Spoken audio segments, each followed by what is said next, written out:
Astrologer का काम कभी भी प्रिडिक्शन करना नहीं होता है। जो ज्योतिष ये कहते हैं कि सब कुछ लिखा हुआ है, सब कुछ लिखा हुआ नहीं होता है।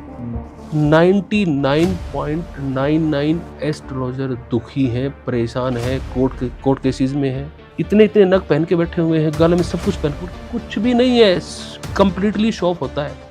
आप क्या सोच रहे हो, सूर्य को एक जल लौटा दे के आप सूर्य को सही कर लोगे? बोला राहु बाथरूम है, उसका नीला रंग है, वाह क्या गजब रेमेडी है। राहु वही करेगा जो शनि कहेगा। आप जब बार बार किसी के पैर छूओगे, आपके अंदर झुकने की प्रवृत्ति पैदा हो जाएगी। आप मंदिर नहीं जा रहे हो, आप अपनी लिस्ट पकड़ा के आ रहे हो कि भाई ये काम करना है। आपको किसी ने नीलम बता दिया तो आप बोलो कि 5 नीलम पहन लो तो फायदा करेगा। ये साल में सूर्य राजा है, मंगल मंत्री है। जो अपने आगे लिखता हो सेलिब्रिटी एस्ट्रोलॉजर है, इंटरनेशनल एस्ट्रोलॉजर है, आप समझ लीजिए आप जाके फंसने वाले।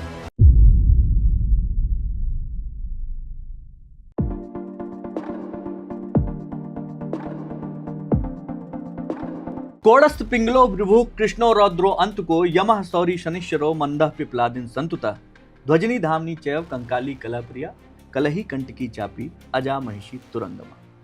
नमस्ते, मैं हूं दिग्विजय सिंह। बातरस में आपका बहुत बहुत स्वागत है। इस समय जो शनि की ग्रह दशा चल रही है, गोचर चल रहा है, उसके हिसाब से आपने सैकड़ों नहीं हजारों पॉडकास्ट देखे होंगे या फिर सुने होंगे, शॉर्ट्स देखे होंगे। बहुत सारे लोग अपनी तरीके से बता रहे हैं कि चीजें बदल रही हैं, पलट रही हैं।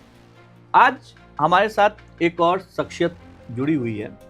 आप उनको ज्योतिषविद कम रिसर्चर ज्यादा कह सकते हैं, क्योंकि उन्होंने अब तक इस तरीके की 6 किताबें लिखी हैं और 7वीं किताब जो उनकी आ रही है वो शनि के ऊपर ही है। और इतना ही नहीं, जो 7वीं किताब है वो शनि पर ही है। और इसके पहले की जो किताबें हैं वो इतनी सक्सेसफुल रही हैं क्योंकि वो खुद पीएचडी किए हुए हैं।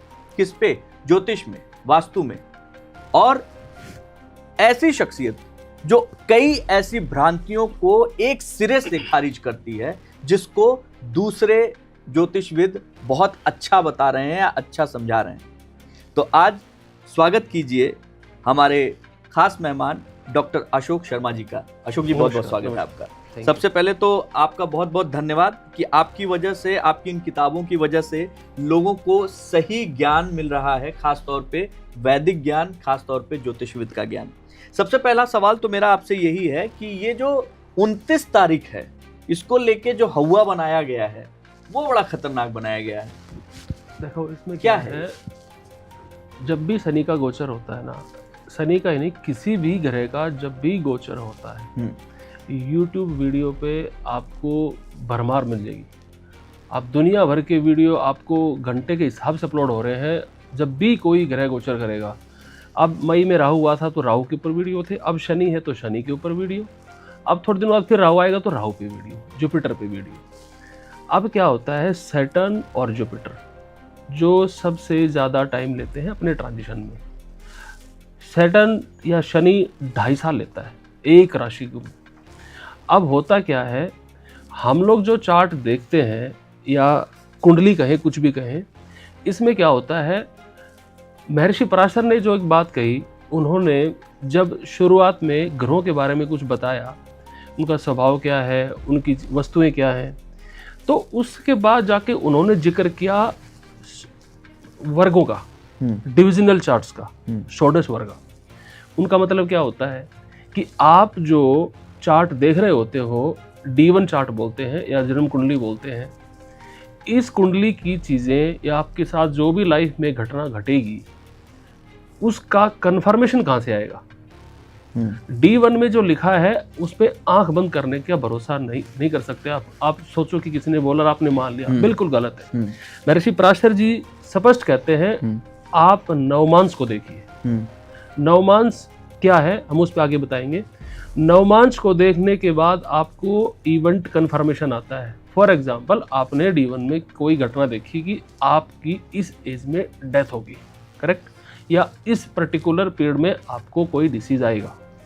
नवमांस में जाके आपको पता चलेगा कि वो डिसीज है ही नहीं, केवल आपको लगेगा, थोड़ा सा आपको टेस्ट में आएगा, थोड़ा सा मेडिसिन खाओगे, ठीक हो जाओगे।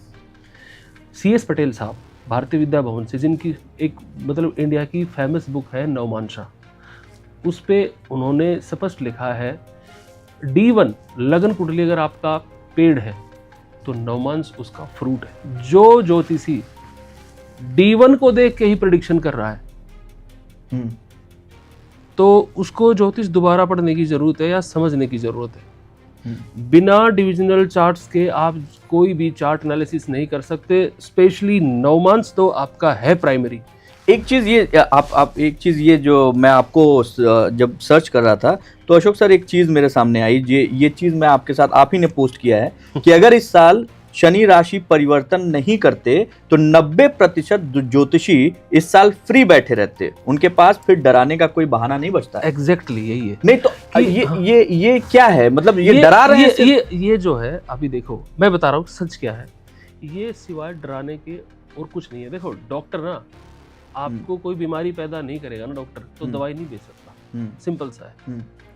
किसी को डराना है तो कुछ आपको चीज डराने के लिए होनी चाहिए। अब जो लोग ये कह रहे हैं, आपको टीवी में बता भी रहे हैं, यूट्यूब पे बता भी रहे हैं कि मेष लगन के लिए ये, वृषभ के लिए ये, इस लगन के लिए ये, आपको फल बता रहे हैं। आप एक चीज समझिए, फल दीपिका में स्पष्ट लिखा हुआ है, आचार्य मंत्रेश्वर ने साफ लिखा है, लगन 3 होते हैं, प्राइमरी 3 लगन है, चंद्र लगन, सूर्य लगन और आपका जन्म लगन। उन्होंने बोला है जब भी गोचर की बात होगी तो आप देखोगे चंद्र लगन। लोग तो आपके जन्म लगन से प्रेडिक्शन कर रहे हैं, तो इसका मतलब वो ये कहना चाह रहे हैं कि जो आचार्य मंत्रेश्वर ने फल दीपिका लिखी है उन्हें कुछ नहीं पता। देखिए हम थोड़ा सा इसको सरल करते हैं। हाँ। जो आम व्यक्ति है अशोक सर, जो बैठ के देख रहा है, उसको ज्योतिष के बारे में कुछ नहीं पता है। हाँ। उसको लग्न भी नहीं पता, गोचर भी नहीं पता, इसी वजह से वो जाता ही ज्योतिष के पास में है। राइट। कि आप बताइए। और जब वो जैसे डॉक्टर का लिखा हुआ सिर्फ जो है कंपाउंडर या फिर जो है केमिस्ट पढ़ पाता है, ठीक वैसे ही वो जो बोल रहे हैं उसको जो है डिकोड करने का काम कोई दूसरा पंडित या ज्योतिषी करता है। राइट।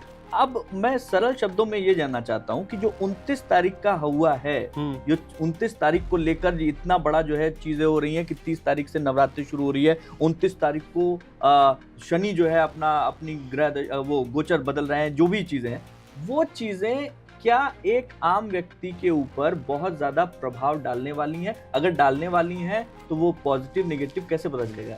देखो जितने भी गोचर होते हैं किसी भी ग्रह के, आप किसी को ब्लाइंडली ये कह नहीं सकते कि आपका लगन जो भी है, चंद्र लगन है, सूर्य लगन है या जो भी लगन है, आपके 12वें में गोचर करेगा, आपके 3रे में, 4थे में। इसका कोई लॉजिक नहीं है। सिंपल सा क्या है, अभी सैटर्न जो शनि है 29 मार्च को अभी मीन राशि में आएगा, तो सभी के थोड़ी मीन राशि में आएगा।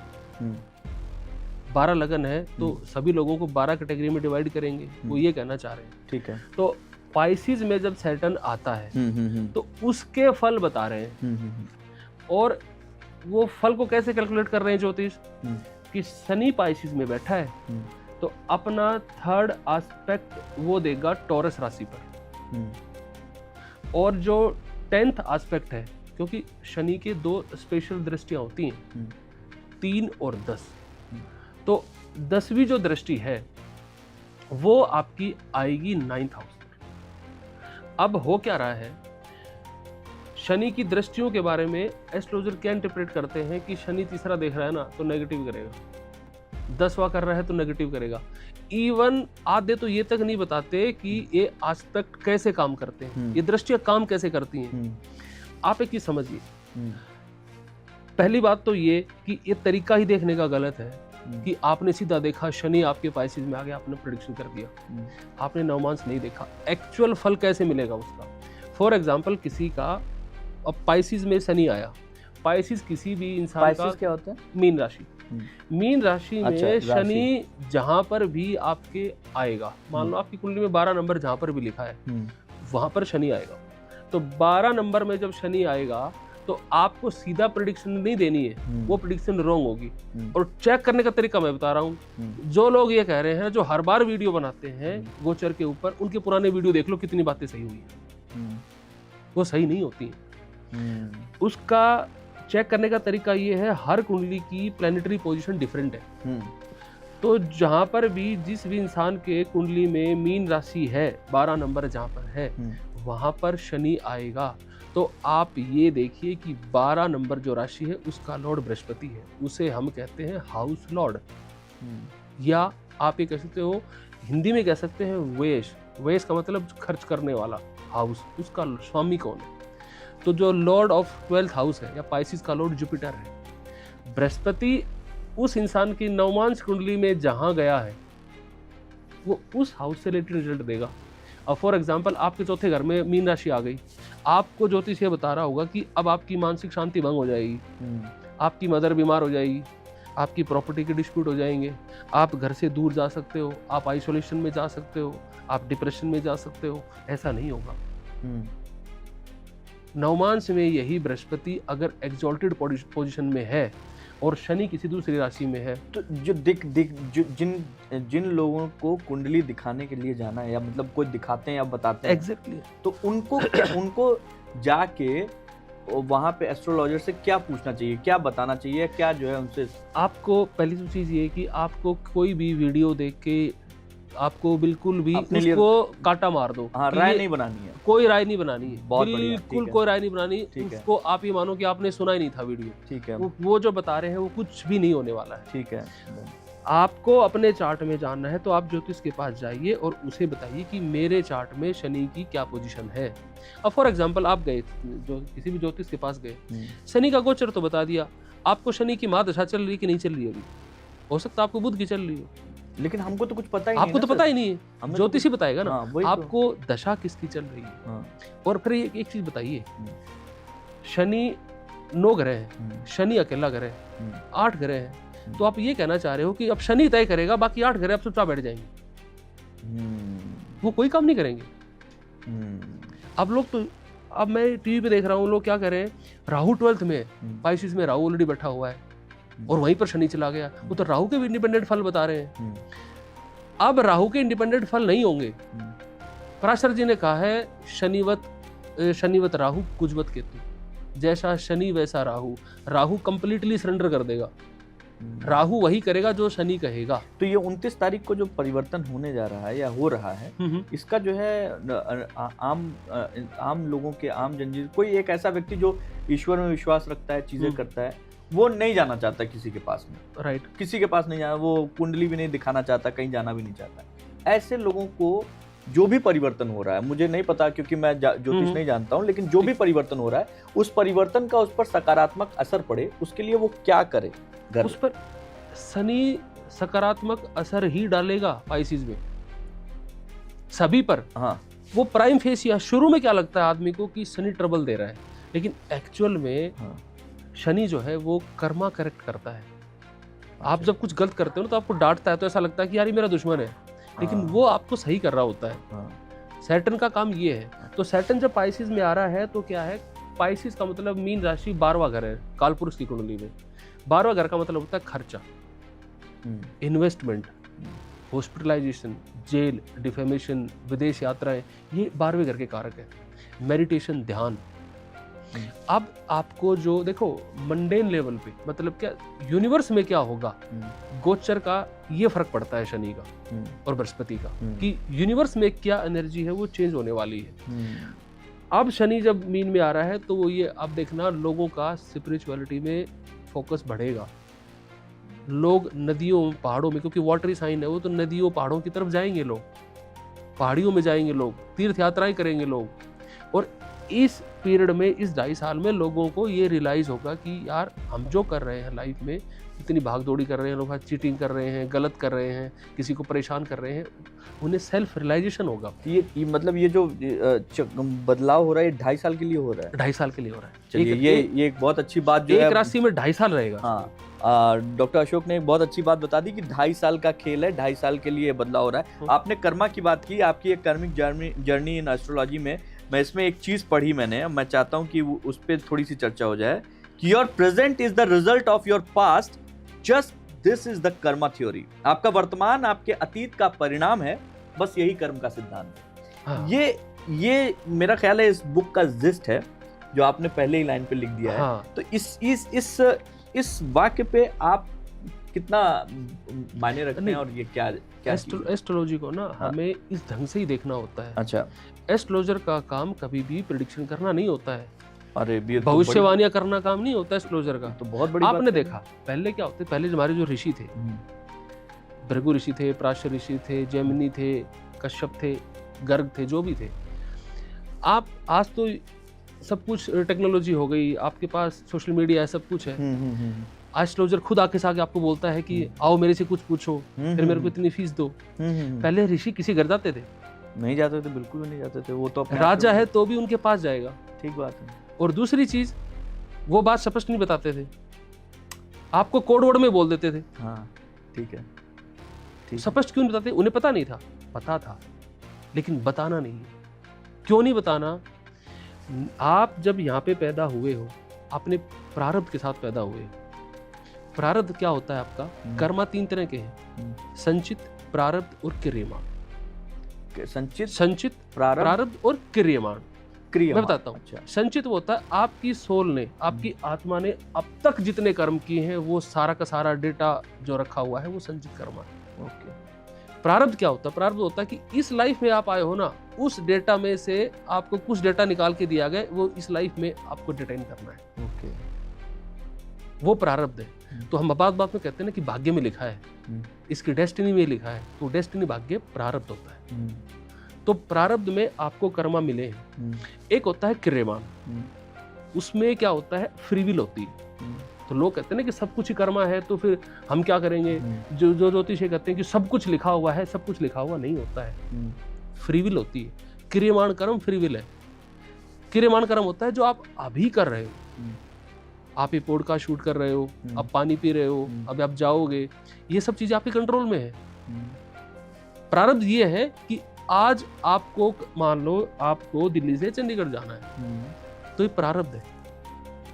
आप गाड़ी से जाओगे, पैदल जाओगे, किसी के साथ जाओगे, रास्ते में चार्ज जगह रुकोगे, वो आपकी फ्री विल पे काम कर रहा है।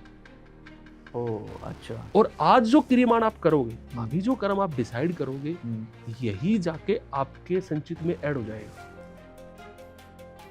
अच्छा ठीक है। जो बात मैं किताब में कह रहा हूँ, यही बात गौतम बुद्ध ने कही है। आप जो भोग रहे हो ना, ये आपके अतीत का ही परिणाम है।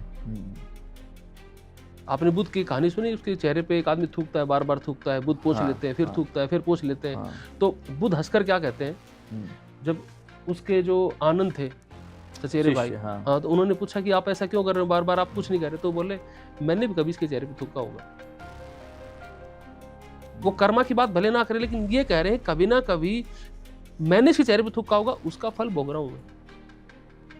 तो कर्म का सिद्धांत वो स्पष्ट ये कहता है, और यही ज्योतिष में।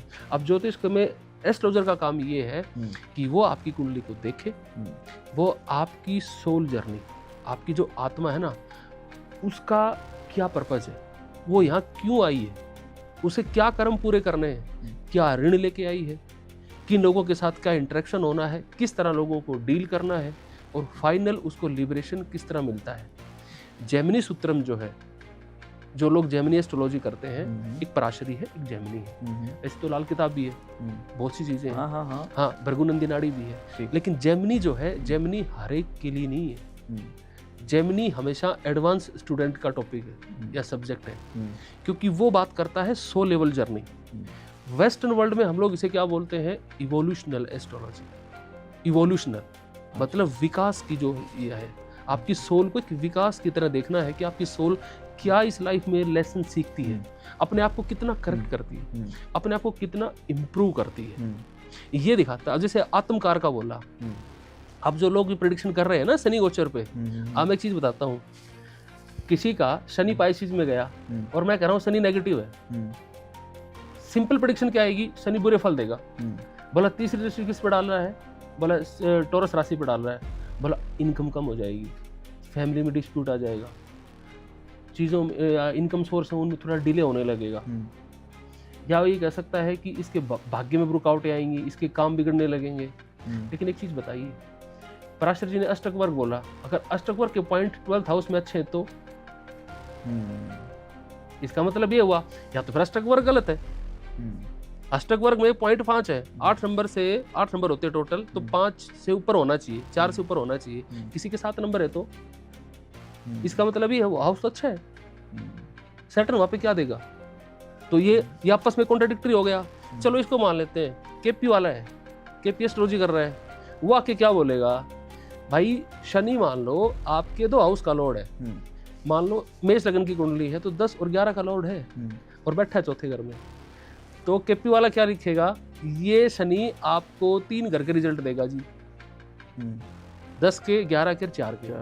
अब वो बार वाइड कर लेगा, तो अब क्या करेगा वो, अब आप बताइए फल क्या देगा वो, फल तो अच्छे देगा वो, 12 तो अकेला ऐड हुआ है, बाकी 3 तो अच्छे हैं। फिर वो नक्षत्र लोड देखेगा, सब लोड देखेगा। अल्टीमेटली क्या है, जो लोग आपको ये बता रहे हैं ना बार बार कि शनि खराब करेगा, ये करेगा, वो करेगा, वो चीजें बता रहे हैं जो किसी के काम की नहीं है, वो किसी भी अप्लाई नहीं होनी है। जब आप एक कुंडली देख रहे हो, आपकी कुंडली मेरे पास है नहीं और मैं आपके बारे में कुछ प्रेडिक्शन करे जा रहा हूँ। एक्चुअली नॉर्मली तो यही होता है कि सारे जितने भी न्यूज़ चैनल हैं या जितने भी न्यूज़पेपर हैं, चीज़ें हैं, वो आपके लिए एक जो है क्या नाम है, वो बता रहे हैं मीन राशि वाले, सिंह राशि वाले, वृषभ राशि वाले, ये हो रहा है, ये ऐसा हो रहा है, ये ऐसे हो रहा है, कोई जनरल प्रिडिक्शन है। और वो प्रिडिक्शन कितनी जो है आपको एग्जैक्टली वो जनरल प्रिडिक्शन होते हैं। अब जितने सॉफ्टवेयर आ रहे हैं, जो लोग ऑनलाइन कुंडलियां बेच रहे हैं या सॉफ्टवेयर आ रहे हैं, आपको लोग नेट पे जाके सॉफ्टवेयर में डाल के कुंडली पढ़ लेते हैं, वो स्टूपिडिटी है, कुछ भी नहीं है, वो स्टैंडर्ड है। उसकी प्रेडिक्शन आप पढ़ो, वो आपकी लाइफ में एप्लीकेबल ही नहीं है, वो आपको मांगलिक नहीं हो तो भी मांगलिक बता रहा है। तो आपके हिसाब से ज्योतिषाचार्य हैं, वो एस्ट्रोलॉजर, उनको बोला ही वो यही होता है कि वे भविष्य बता पाएंगे। नॉर्मली तो सर जो जाते हैं नहीं, भविष्य देखो, कोई किसी का भविष्य नहीं बता सकता। अच्छा, ठीक है, आप समझिए एक चीज को, नीति ने ऐसा कुछ नहीं किया। मैंने एक बात कही थी ना आपको कि ऋषि बताते क्यों नहीं थे। ऋषि इसलिए नहीं बताते थे, वो कहते थे देखो हम तुम्हारी और प्रकृति के जो कर्म है ना के बीच में नहीं आएंगे। अच्छा, आपका झगड़ा होना है किसी के साथ, और ऋषि जी आपको ऋषि बोलेंगे कि आप एक काम करना, आज आप घर से मत निकलना, आपका झगड़ा हो जाएगा। तो झगड़ा किसी कर्म को रिपे करना था, वो एक कोई कर्म किया गया था, उसका भुगतान था। ऋषि ने बोला नहीं, तो आप सफर करोगे। आपने प्रकृति के नियम में बाधा डाली है, प्रकृति उसको पनिश करने वाली थी और आपने उसको गाइड किया।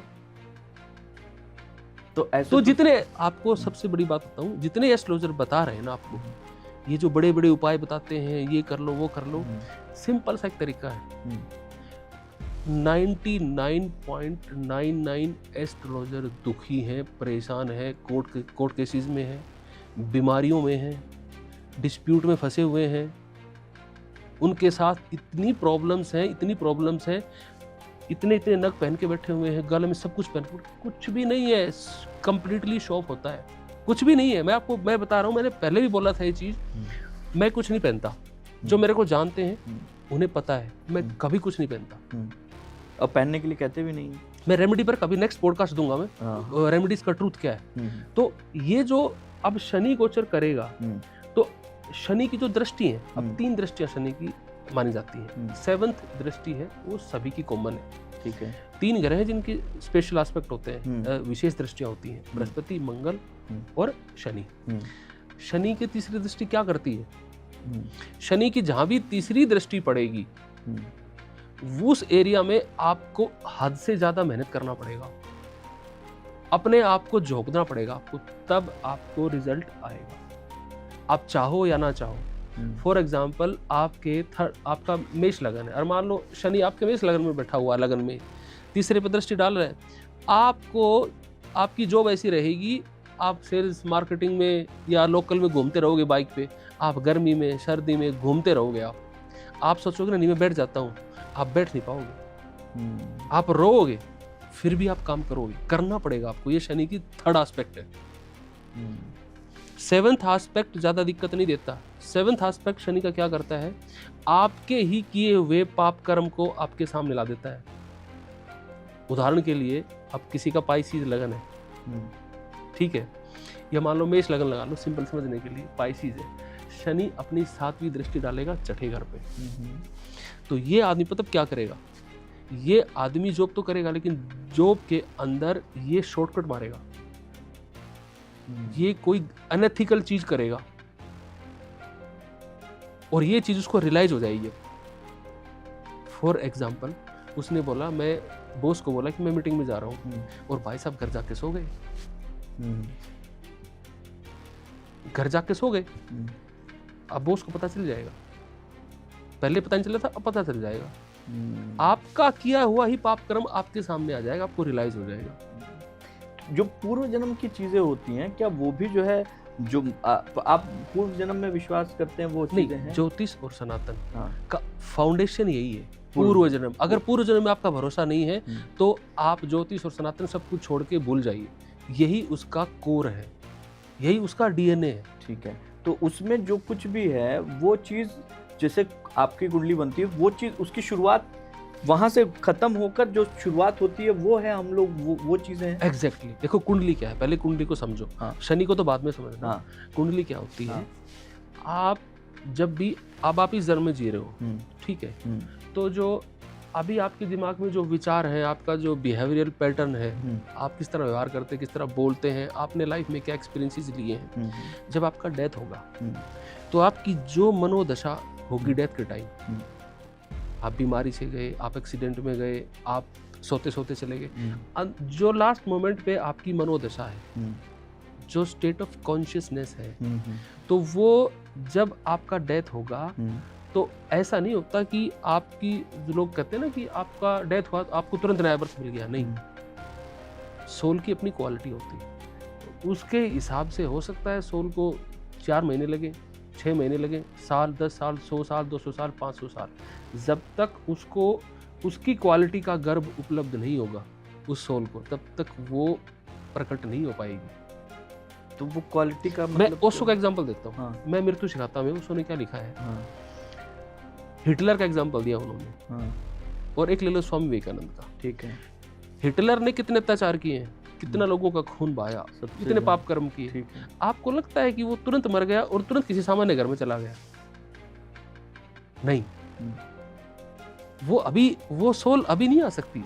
उसने इतने बुरे कर्म करे हैं, अभी तो उसको कई साल लगेंगे। उसको जिस दिन पृथ्वी पर इतना अत्याचार बढ़ेगा, खून खराबा होगा, यहाँ पे भाई भाई को मार रहा होगा, लूटपाट होगी, वो उस दिन आएगा वो पे करने के लिए। और इस दौरान वो सोल क्या जो है वो भटक रही है, सुख में नहीं, है, दुख देखो में? यूनिवर्स में कुछ भी, देखो ऋषि क्या कहते हैं, महर्षि रमन ने क्या कहा है, किसी ने पूछा कि मैं मर के कहाँ जाऊंगा। हाँ।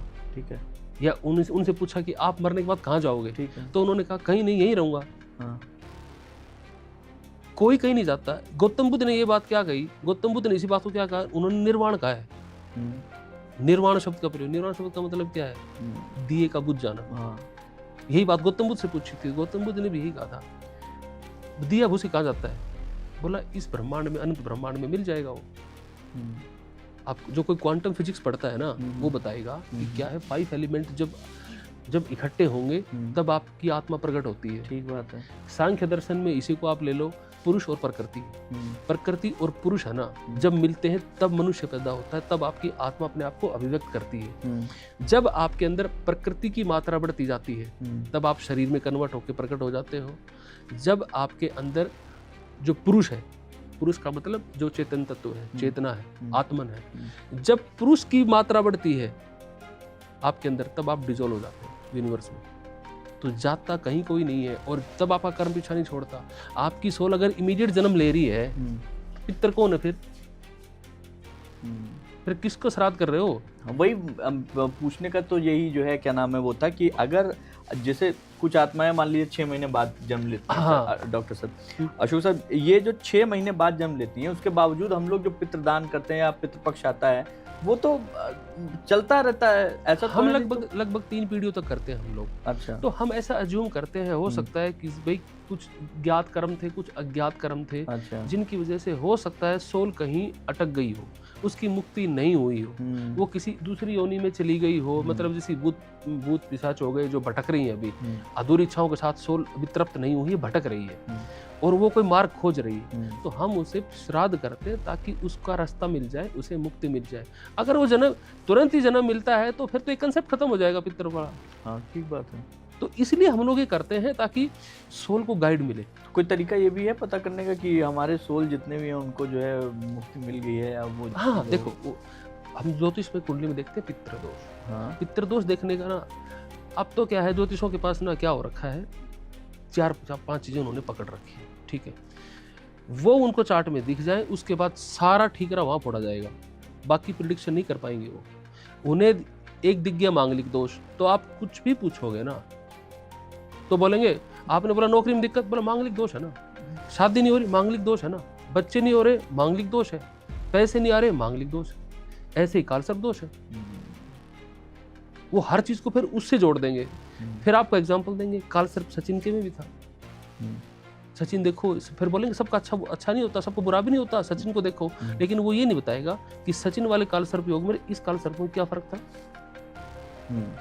कुंडली 5 दे देगा, फर्क नहीं बता पा रहा।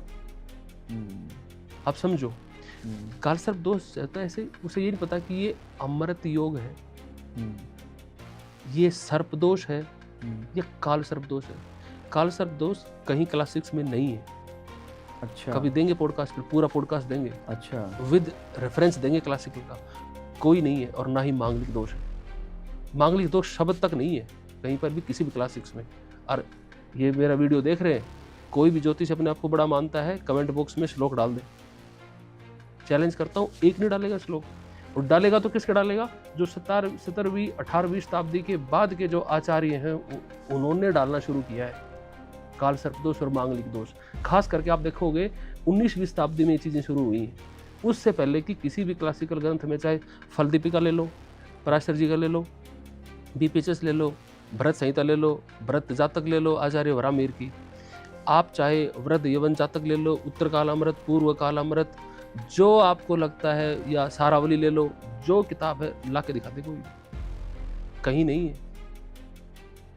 और शनि की आपको रेमेडी दी जा रही है, शनि की रेमेडी बताई जा रही है कि आपको हनुमान जी की पूजा करिए, आप हनुमान जी की पूजा करिए, या शनि को तेल चढ़ाइए। जब तक आप शनि को नहीं समझ रहे हो ना, आप समझ नहीं पा रहे हो। आपको रेमेडी दी जाती है, बोलेंगे किसी ग्रह को ठीक करना बहुत आसान है, ज्योतिष बता रहे हैं, बोले कैसे ठीक है, तो बोलेंगे आप अपने भाई बहन है वो नहीं हो रहे सही, उनकी तरफ दिक्कत है, मंगल से हो जाए, उनकी सेवा करना शुरू कर दो, पिताजी की सेवा करो, सूर्य सही, मदर की सेवा करो, चंद्रमा सही। कहानी उल्टी है, मदर के साथ संबंध आपके इस जन्म में अच्छे नहीं होने हैं, तभी चंद्रमा खराब मिला है, वो तो सिंबॉलिक है। अच्छा, तो उसको ठीक कैसे किया जाए? आप ये सोच रहे हो ना कि चंद्रमा का जल है, या मदर की आपने सेवा कर दी तो आपका चंद्रमा ठीक हो जाएगा। ना ना ना ना, ऐसा नहीं होना है। चंद्रमा आपको खराब इसलिए मिला है, आपके मदर के साथ संबंध, आपके पास्ट कार्मिक कुछ आपका अकाउंट पेंडिंग है, एंट्री पेंडिंग पड़ी है, वो क्लियर करनी है। आप क्या सोच रहे हो, सूर्य को एक जल लौटा दे के आप सूर्य को सही कर लोगे? इतना सस्ता होता है क्या? आप राहु के उपाय बांट रहे हो, बोला नीला वो ले लो, क्या बोलते हैं, टॉयलेट क्लीनर ले लो, शीट में डाल दो, राहु चुटकी में सही। बोला राहु बाथरूम है, उसका नीला रंग है, वाह क्या गजब रेमेडी है। बोला राहु आपका कंट्रोल हो जाएगा। लोग लिखो ना फीडबैक, आप अपने कमेंट बॉक्स में आप दो, जिन लोगों ने टॉयलेट में जो क्लीनर डाला है अपने वो दे। राहु ऐसे ठीक होता है क्या? वही ज्योतिषी जो आपको कह रहा है राहु को ठीक कर रहा है, खुद ही कह रहा है राहु छाया ग्रह है, राहु तो है ही नहीं, और वो आपको उपाय भी दे रहा है। राहु केतु को समझो आप, शनि जो है, शनि पर हम बात कर रहे थे, तो थोड़ा सा शनि पे आ जाते हैं, वो फिर ना टॉपिक्स थोड़ा इधर उधर हो जाएंगे। शनि जो है, अभी देखो ट्रांजिट में महर्षि पराशर ने क्या लिखा है, मंगल शनि राहु केतु। जब अपने गोचर में चंद्रमा से देखा जाता है गोचर, मैंने अभी फलदीपिका का एग्जाम्पल दिया था, चंद्रमा से ही देखा जाता है गोचर। लोग तो जो असेंडेंट से दे रहे हैं उनको भगवान बचाए, और जो भी करें उनकी मर्जी, कुछ भी करें उसका कोई अर्थ नहीं है। तो चंद्रमा से जो गोचर देखा जाएगा, तो अपना जहाँ पर चंद्रमा है उससे आपका शनि 3, 6, 11 में गोचर कर रहा है तो शुभ है। अच्छा, अदरवाइज अशुभ है। अच्छा, बिल्कुल क्लियर कट है, बिल्कुल सिंपल सा फंडा है। ये तो है, आपकी लगन कुंडली देख के आप समझ सकते हो ये जो लेकिन एक फैक्ट ये भी है कि ऋषियों ने जो लिखा है ना, वो ऐसा नहीं कि आप कोई भी उनकी एक लाइन पकड़ के बैठ जाओ फिर उसके बेस पे जज कर लो। उन्होंने 10 चीजें बताई हैं उन 10 पैरामीटर्स को अप्लाई करो, उसके बाद कंक्लूजन पे जाना है। आपको D9 भी देखना है। अब आपको प्रोफेशन देखना है कि प्रोफेशन में सैटर्न आपके क्या करेगा।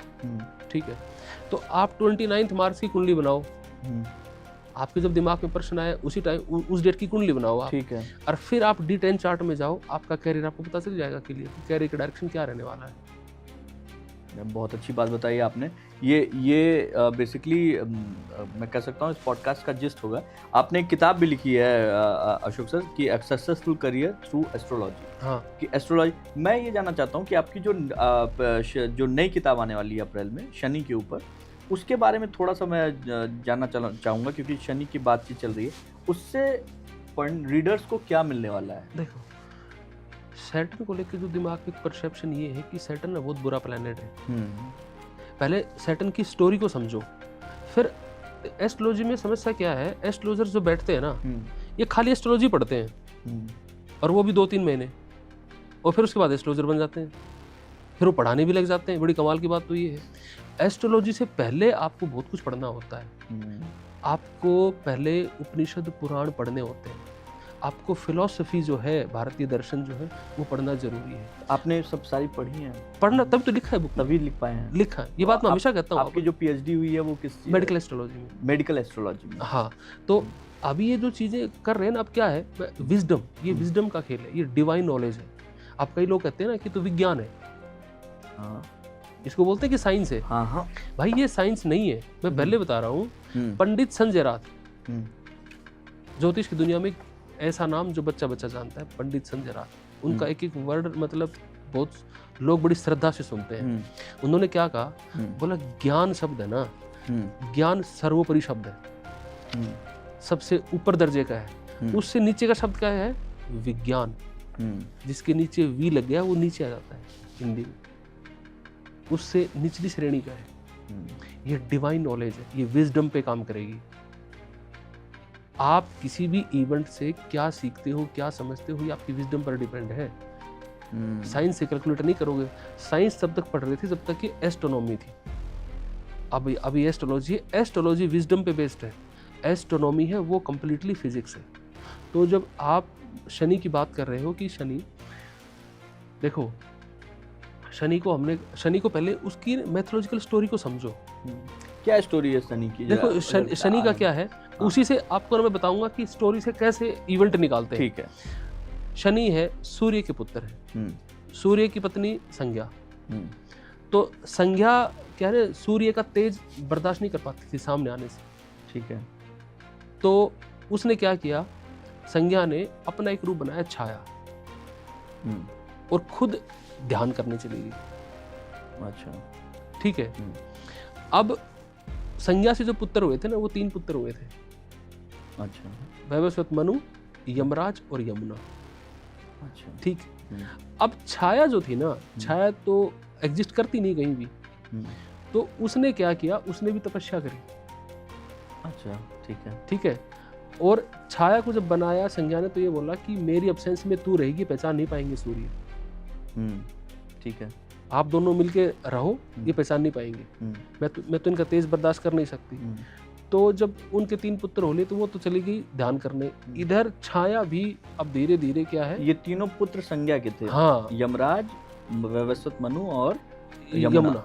ठीक है, पुत्री एक। ठीक है, पुत्री एक। अब क्या हुआ, जब छाया ने भी तपस्या करनी शुरू की, तो जब तपस्या शुरू की तो इनको भी वरदान क्या मिला, इन्होंने बोले मैं छाया, मुझे भी जीव चाहिए, जीवित चीज चाहिए। तो इनको भी भगवान शिव ने आशीर्वाद दे दिया। अच्छा। हाँ, इन्होंने आशीर्वाद ले लिया। आशीर्वाद क्या लिया कि जाओ तेरे पुत्र की प्राप्ति हो जाएगी, इसको तथास्तु बोल दिया। अब वो पुत्र हुआ काला। अच्छा। क्योंकि छाया का रंग काला था, तो इसलिए उस पर काला। जब सूर्य आए और उन्होंने देखा तो नाराज हुए, क्रोधित हुए कि बोले ये मेरा पुत्र हो नहीं सकता। अच्छा। तो वो नाराज होकर चले गए। और अब क्या हुआ, उन दोनों को छोड़ दिया, निकाल दिया वहां से। अच्छा। शनि इस बात को लेकर बड़े क्रोधित हुए। शनि बहुत पावरफुल थे, बहुत ज्यादा शक्तिशाली थे। उनको छोड़ दिया। अब वो चले गए, अब वो जंगल में रहने लग गए जाके। सूर्य को पता चला, बोला ये यहीं रह रहे हैं, जंगल में आग लगा दी अपनी गर्मी से। जब आग लगी तो काकराज, काकराज को जो कौवे है ना, कौवे होते हैं, हाँ ठीक ठीक। इनके जो है जो पूर्वज थे काकराज, उन्होंने इनको आके बचाया। अच्छा। और बोले मेरे लोग चलो। अच्छा। तो एक काक लोक में चले गए। अच्छा। वहां जाके सुरक्षित रहे। लेकिन शनि को बड़ी चुभन थी सूर्य से, अपने पिता से, 36 का आंकड़ा। अब उन्होंने क्या किया, उन्होंने बदला लेने की सोची। उसने अटैक कर दिया स्वर्ग पे और इंद्र को कर दिया धराशायी। जो भी देवता है सबको धराशायी कर दे। सूर्य आए तो सूर्य को भी सबको लटा दिया शनि ने। ये तो तमाशा खड़ा हो गया। तो सोचे कि अब क्या होगा। सारे देवता फिर एक हेडक्वार्टर देवताओं का, भगवान शिव, वहां पहुंचे। बोले महादेव जी बचाओ, कुछ करो, ये ऐसे ऐसे कर रहा है। तो उन्होंने बोला, उन्होंने अपने कुछ देवगण भेजे, बोले ये जाके संभाल लेंगे, बात कर। वो गए वहां पे समझाने के लिए। शनि ने उनको भी कर दिया। अब वो जो उसकी दृष्टि जहां पड़ी उससे उनको खत्म कर दिया। अब वो दृष्टि वाली जो बात है ना, वो वहां से शुरू होती कि छाया ने, उसका छाया का पुत्र था ना शनि, तो उसकी पत्नी थी चित्ररथ, उसकी पत्नी थी शनि की। वो शनि जब तपस्या कर रहा था तो उसको बोली कि हम कभी मेरे को टाइम दिया करो आप। तो उसने उसकी बात सुनी नहीं। उसने शराब दे दिया उसको कि जा, जब भी तू आँख खोलेगा ना, तेरी दृष्टि जिस पर पड़ेगी वो बचेगा नहीं। अच्छा, ओके। और बाद में फिर जब शनि को भी रियलाइज हुआ, यार तू गलती कर दी, मैंने इसको जवाब नहीं दिया, इस शराब दे दिया, तो बोले शराब वापस ले ले। तो बाद में उसको चित्ररथ को बड़ा गलानी फील हुई, लेकिन अब शराब वापस हो नहीं सकता था। तो शनि की जो दृष्टि पड़ती है ना, वो तबाही कर देती है। उसने सूर्य पर डाली, सूर्य को काला कर दिया। स्वर्ग लोक में सबको जो आए उसको बुरा हाल कर दिया। सारे देवता फिर महादेव के पास पहुंचे, बोले आपने भेजे थे, वो भी गए, सब गए।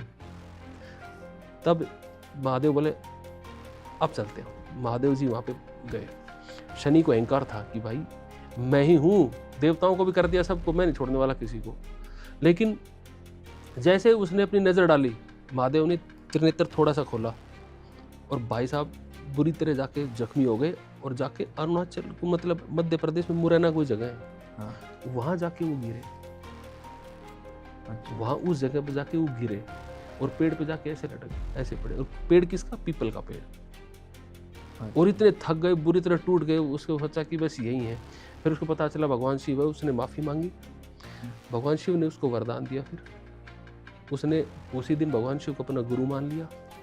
और भगवान शिव ने आशीर्वाद दिया कि तू ये पीपल का पेड़ है ना, तो अब तू आगे से तेरे साथ अन्याय हुआ है भाई, तू पुत्र था, तेरे को निकाल, तेरा अन्याय हुआ है ना, आगे से तू प्रकृति, सभी देवताओं के सामने उसको बुलाया और समझाया कि ये आगे से प्रकृति में न्याय के देवता रहेंगे, इसके साथ गलत हुआ था और इन्होंने न्याय के लिए लड़ाई है, और आगे से न्याय के देवता यही रहेंगे। तो अब जो रेमेडीज कहाँ से आती हैं, इसलिए हम पीपल के पेड़ को पूजते हैं कि शनि का वहाँ वास होता है, शनि को वहाँ सुकून मिला, आराम मिला। तो आपको बजाय रतन के बजाय इतने बड़े कुछ करेंगे तो नहीं, कुछ नहीं करना, सिंपल पीपल की सेवा करो, उसमें जल दो। सबसे बेस्ट रेमेडी है शनि की। दूसरी चीज, अब इस कहानी से आपने सीखा क्या? इसी से प्रेडिक्शन बनती है। कुंडली में जहां भी शनि और सूर्य इकट्ठे होंगे, पिता पुत्र में से एक ही टिकेगा।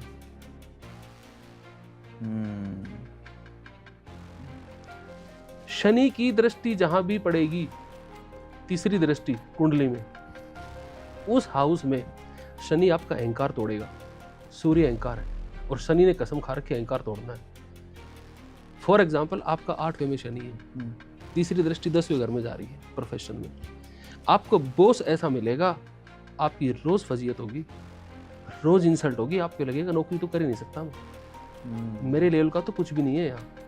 आपको हर पल आपके ईगो को चोट लगेगी वहां पर। कायदे से अगर कोई ये समझ ले, खास तौर पे अपनी कुंडली, या कोई समझाने वाला व्यक्ति मिल जाए, हाँ। तो मुझे लगता है कि आप बहुत सारी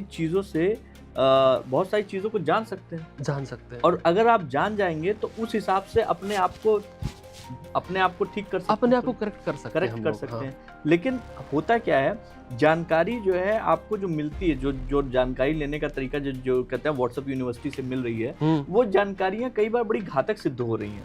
अब ये जो आप कहानी से क्या चीज ड्राइव करोगे, क्या चीज निकालोगे, ये इसके लिए विजडम चाहिए आपके पास। अब ये क्या कर रहा है कि कॉस्मिक ऑर्डर को रेस्टोर करने के लिए, कॉस्मिक ऑर्डर क्या कि ब्रह्मांड की जो व्यवस्था है इसे पुनः स्थापित करने के लिए शनि जिम्मेदार है। तो इसका मतलब ये हुआ, शनि जब भी आपके चार्ट में कहीं पर भी ट्रांजिशन में आता है तो वो इस व्यवस्था को दोबारा से इस्टेब्लिश करता है। आपने जिस जंगल को उखाड़ा था, जहाँ पे जंगल साफ करके घर बनाए थे, शनि आता है, दोबारा से बाढ़ आती है और दोबारा से पेड़ उगाते हैं। एग्जैक्टली। आपको तकलीफ लग रही होगी मेरा घर टूट गया, शनि ने मेरे पे, अरे नहीं, वो नेचर को नेचुरल ऑर्डर में लाता है। क्या बात कर दी आपने, अद्भुत। एक चीज और मैं जो है आपके ही पेज से मैं जो है आपके ही पेज से मैं लोगों तक पहुंचना चाहूँगा। एक चीज़ और आपने लिखी है, उसके बारे में भी बात करना चाहूँगा। एक अशोक सर, एक जो है हम लोग कई बार कुछ चीज़ें ऐसी सोचते हैं, जैसे आपने एक जगह लिखी है कि मीठी रोटी खिलाइए कुत्तों को और जो है चीज़ें जो है आपकी ठीक होंगी, लेकिन मीठी रोटी उसको खिलाने से कुछ ठीक नहीं हो रहा है, उसकी तबीयत खराब हो रही है और आप जो है पाप के भागीदार बन रहे हैं। हाँ बिल्कुल भाई, देखो कुत्ते को हम रोटी खिलाते हैं, दो घरों के उपाय करते हैं। हाँ। हम शनि के भी उपाय करते हैं, हाँ। केतु के भी उपाय करते हैं। ठीक है। मीठी रोटी खाने से लोगों को डायबिटीज हो रही है। हाँ। डाइजेशन खराब होता है। हाँ। ये साइंटिफिक फैक्ट है।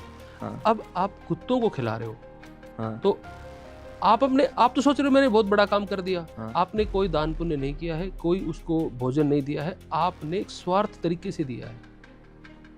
आप क्या सोच रहे हो, रोटी खिला के आपका केतु सही हो जाएगा? एक मीठी रोटी आपने 10 रुपए का गुड़ दिया और 5 रुपए की रोटी, और आपने कुत्ते को खिला दिया, आपका केतु सही हो गया। तो अब इस तरीके की रेमेडीज तो लोग बताते हैं, गाय को जो है कुछ नहीं होता, कुछ भी नहीं होता। ये लोग जो इस तरह रेमेडी बता रहे हैं और जो कर रहे हैं ना, वो देखना बचपन से रेमेडी कर रहे हैं, कुछ नहीं हो रहा उनकी जिंदगी में। तो ये सब चीजें नहीं करनी चाहिए। आपको नहीं, आपको करना क्या चाहिए? हाँ, वो आपको अगर खाना देना है ना, हाँ। तो आप खाना सभी को दोगे, कुत्ते को क्यों? हाँ। आपको कोई चीज करवाई जा रही है, इसका मतलब एक ओशो की एक बात है, उन्होंने बताया कि पैर नहीं छूने चाहिए। किसी ने पूछा तो ओशो ने बोला पैर छूने का पीछे का विज्ञान समझो।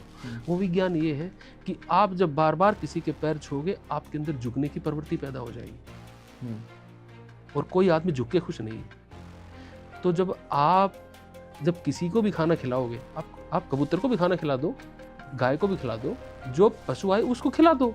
तो इसका मतलब क्या है, आपकी प्रवृत्ति ही खिलाने की, ये काम करेगी। लेकिन उसमें पैर छूने के पीछे तो एक मैथोलॉजी ये भी है कि आप जब पैर छूते हैं तो पैर से जो है आप उसकी ऊर्जा, सामने वाले की ऊर्जा, आपकी उंगलियां उसके पैरों से अगर टच होती हैं, आपकी उसकी ऊर्जा आप तक जो है नहीं, वो जरूरी नहीं आप उनको टच ही करो, बात झुकने की।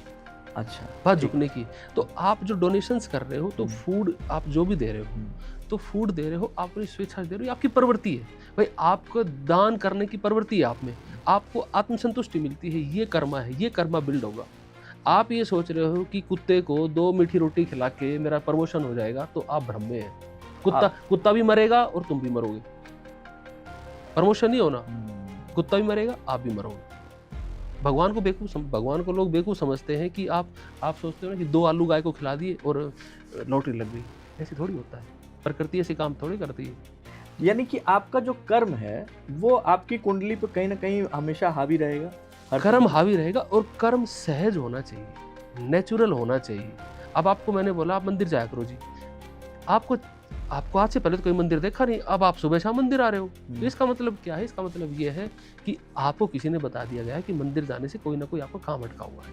ठीक है। और एक आप सुबह जाते हो और भगवान को खाली धन्यवाद किया, भगवान मैं सुखी रहूं, समृद्ध रहूं, सब सुखी रहे, आनंद से रहे, बस आ गए। इसका मतलब अब आपके अंदर भक्ति पैदा होगी। और आप जाके सुबह कह रहे हो कि प्रमोशन करवा दे और 5 करोड़ रुपए जाए बस, और एक प्लाट मिल जाए, तो आप क्या है ना, आप मंदिर नहीं जा रहे हो, आप अपनी लिस्ट पकड़ा के आ रहे हो कि भाई ये काम करना है आपको।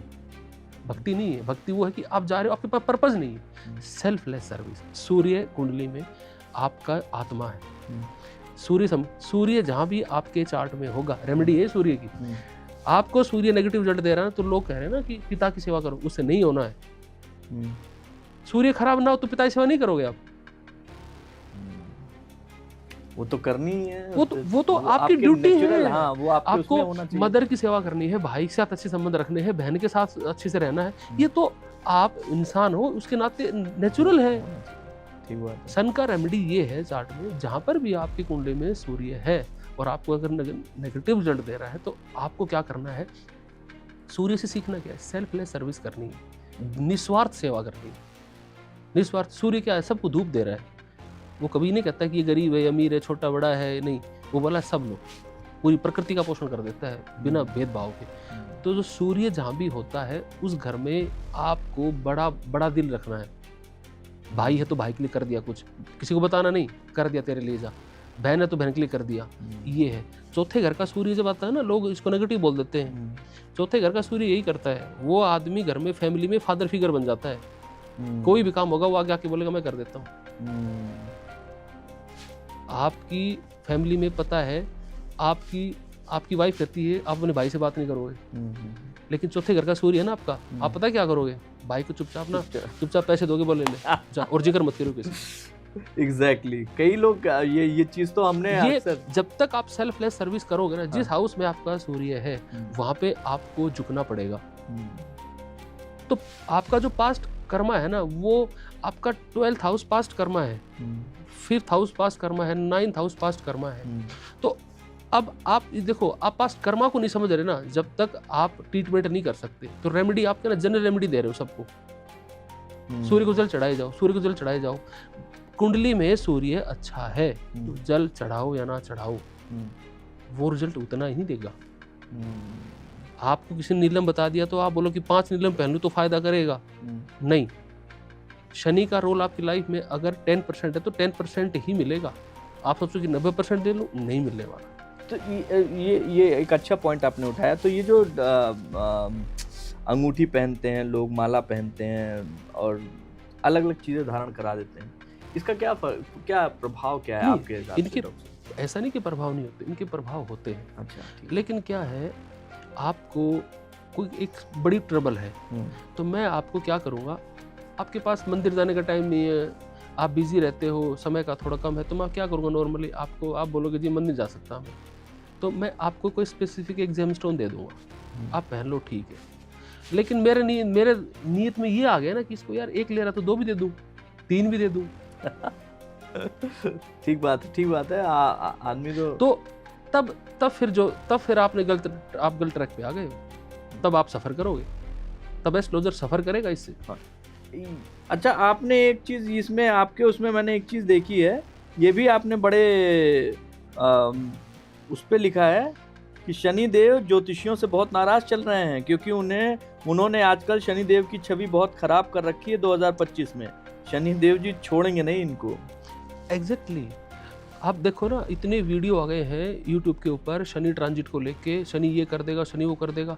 और एक चीज ज्योतिषों की बात और बता रहा हूँ आपको। हाँ। आजकल आप देख रहे हो सब कह रहे मंगल है। हाँ। ये साल मंगल का है, आग लग जाएगी, ये हो जाएगा, वो हो जाएगा, वो पता नहीं क्या क्या बोले जा रहे हैं। पता भी समझिए, ज्योतिष में ये साल है सूर्य का, सूर्य राजा है। हर साल एक राजा होता है, एक मंत्री होता है। ये साल में सूर्य राजा है, मंगल मंत्री है। ठीक है। और ये तय कैसे होता है, जब आपका हिंदू कैलेंडर शुरू होता है उस दिन जो बार होता है उसका जो लॉर्ड होता है वो राजा बनता है। तो ये तो कैलकुलेशन का मेथड था। अब ये बताइए, इस साल जस्टिस होगा। सूर्य है ना, सूर्य है सत्य, ट्रूथ आएगा लोगों में। लोग पहली बार अब अपने बारे में सोचना शुरू करेंगे। अब शनि जो आ रहा है पाइसिस में, उसका आने का मतलब ये है कि अब लोग, मैं बता रहा था, अब लोग अपने पे काम करेंगे। अब लोगों को बहुत चीजें रियलाइज हो जाएंगी कि अब मैं क्या कर रहा था, अब मुझे सही करने की जरूरत है। और हर चार्ट में, हम आपको एग्जांपल दे रहा हूँ, फॉर एग्जांपल किसी का मान लो मेष लगन है और शनि 12वें में है, तो अगर ये शनि मान लो नवमांश में चला गया है, छठे में, और अच्छा है, तो 12th हाउस को देख कर तो आप ये बोलोगे खर्चा करवाएगा, परेशान करेगा, तेरी नौकरी बदलेगी, वो होगा, बहुत टेंशन में आएगा, मतलब आपको डरा दिया जाएगा। लेकिन पता चलेगा इस भाई साहब तो जॉब लगी है, बढ़िया चली 2.5 साल। और ज्योतिष में खेल कहाँ पे होता है, खेल कहाँ पे होता है, ज्योतिष अगर ईमानदारी से काम करे ना तो बहुत अच्छी चीज़ है डिवाइन साइंस को लेके। अब क्या होता है, आपकी एक दशा चल रही है शनि की, वो खत्म होने वाली है 6 महीने बाद। उसके बाद मान लो आपकी जो दशा है वो आएगी, फिर आएगी बुध की, और बुध की दशा में आपको पता है चार्ट में अच्छा है तो बढ़िया होने वाला है। फिर मैं आपसे बोलूँ, मेरे को बात समझ में आ गई कि 6 महीने बाद इसका टाइम बदलने वाला है, मैं आपको बोलूँ एक काम करो, 2 लाख रुपए का पुखराज ले लो, मेरे से पुखराज ले लो या पन्ना ले लो, 2 लाख रुपए का, 6 महीने में लाइफ बदल दूंगा। वो पन्ना लेगा और लाइफ बदलेगी, लेकिन लाइफ किससे बदली? पन्ना से नहीं, बुध से बदलेगी। और 6 महीने बाद 6 महीने बाद दशा उसकी आ गई, वो तो अपने आप बदलना था। आप चीज को समझो, तो वहां पे ये चीजें होती हैं। और इसलिए कहता हूँ एस्ट्रोलॉजी का जो पैसा है ना, जो गलत ये पैसा है, ये रुकता नहीं है, ये बहुत ट्रबल देता है। तो वही तो कह रहे हैं आपने एकदम अच्छा, इतना आप खुला ओपन उसमें अशोक सर, आप जो है कुछ एस्ट्रोलॉजर्स को जो है पकड़ते हैं, निशाना बनाते हैं, उनकी कई चीज़ों को बोलते हैं। आपको भी जो है आपके पास भी आते होंगे कि अरे ऐसे कैसे बोल दिया? नहीं, जो लोग मेरे को देख रहे हैं, मेरे को जानते हैं, जो लोग मेरे को जानते हैं ना, मैं साफ कहता हूँ, मैं फीस लेता हूँ, फालतू चीज़ें मैं नहीं करता, और ना ही मैं उनको बताता हूँ। मैं सिंपल रेमेडी देता हूँ। और देखो रेमेडी, मैंने आपको आपने रेमेडी की बात कर दी। अब लोग आपको क्या बोलेंगे? पराशर जी ने, महर्षि पराशर ने भरत पराशर होरा शास्त्र में जब उपायों की बात करी, चैप्टर नंबर 87 में, तो उन्होंने उपाय शब्द भी नहीं है ज्योतिष में। अच्छा, उपाय शब्द भी नहीं है, फिर भी लोग उपाय कर रहे हैं। उन्होंने क्या शब्द यूज किया? ज्योतिष में उपाय शब्द ही नहीं है, ये लाल किताब का शब्द नहीं, वैदिक ज्योतिष में नहीं है। उन्होंने क्या शब्द यूज किया है? ग्रह शांति अध्याय। ग्रह की शांति होती है, किसी में औकात नहीं ग्रह को ठीक कर दे कोई। जो कह रहे हैं ना कि आपका राहु तो कांपेगा, वो हम ये उपाय कर लो, राहु कांपेगा, मंगल कांपेगा, कोई नहीं कांपता। ग्रह शांति अध्याय लिखा है और उसमें साफ लिखा हुआ है, जब भी ग्रह की शांति होगी तो जप तप और दान, इनके अलावा कोई उपाय नहीं होता है। जब तक मतलब पूजा पाठ करिए, मंत्र जाप करिए, और वो चार्ट में अलग अलग होता है। तो शनि को लेके आपको किसी तरह की डरने की जरूरत नहीं है। जो यूट्यूब पे बताया जा रहा है ये हो जाएगा, वो हो जाएगा, चाहे अच्छा हो या जिनको अच्छा बताया जा रहा है वो ज्यादा खुश ना हो, ज्यादा भ्रम में ना रहे। ठीक बात। जिनको बुरा बताया जा रहा है वो मस्त सोए, कुछ नहीं होने वाला। आपको जब भी एक्चुअल अगर आपको प्रेडिक्शन जाननी है तो अपने चार्ट दिखा के तब समझिए। देखिए, कई भ्रांतियां हैं जो कि हम लोग की साफ हुई। सबसे पहली चीज़ आप लोगों से बताना चाहूँगा दोस्त, सबसे पहली चीज़ तो ये कि 29 तारीख को लेकर जो दुनिया भर की बातें चल रही हैं, हर एक जगह पे लोग बता रहे हैं, डॉक्टर अशोक ने बहुत अच्छे से उसको समराइज़ कर दिया कि भैया कोई कहीं आपको उछलना नहीं है और ना ही कोई जो है चीज़ से बहुत ज़्यादा डरने की ज़रूरत है। आपके अपने, अगर आपके पास में है, आप ज्योतिष में विश्वास रखते हैं, चीज़ें करते हैं, तो आपको इंडिविजुअली अपने आप को लेकर चीज़ों के बारे में पता करना चाहिए, बातचीत करनी चाहिए, चीज़ों को उसके अपने चीज़ों के साथ में पर्सनली आगे बढ़ना चाहिए। मैं इसमें एक बात और ऐड कर देता हूँ। हाँ बिल्कुल। जो आपको गोचर बताया जा रहा है ना, हाँ, ये ठीक वैसा है किसी दूसरे की रिपोर्ट लेके आपको बीमारी बताई जा रही है। आप समझिए चीज़ को। हाँ। क्योंकि जो रिपोर्ट है वो रिपोर्ट उन्होंने जो निकाल रखी ना, वो रिपोर्ट आपकी है ही नहीं। क्या बात। क्योंकि रिपोर्ट तो जब आप हो तो आपकी रिपोर्ट बनेगी, वो औरों की रिपोर्ट पढ़ के आपको बता रहे हैं और आप टेंशन में हो। आपको कोई रेमेडी नहीं करना है, सिंपल रेमेडी, जनरल रेमेडी वो यही है, आप शनि के मंत्र करें, ओम सम सन शचराय नमः कर ले, जो भी करें, आपकी श्रद्धा है वैसे करें, ना करें तो भी कुछ नहीं है। आप भक्ति भाव रखते हैं, मंदिर में जाते हैं, आपके लिए इतना ही काफ़ी। आप अपने कर्मा को करेक्ट करिए। कर्मा करेक्ट नहीं होगा ना, आप कितने हवन करिए, कितने जेमस्टोन पहनिए, वो कुछ रिजल्ट नहीं आएगा।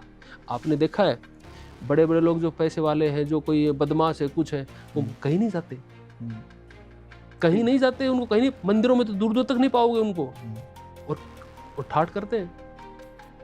आपका जो यहाँ इस लाइफ में आप आए हो ना, अपनी एक स्टोरी लेके आए, उस स्टोरी को जीवो यहाँ पे।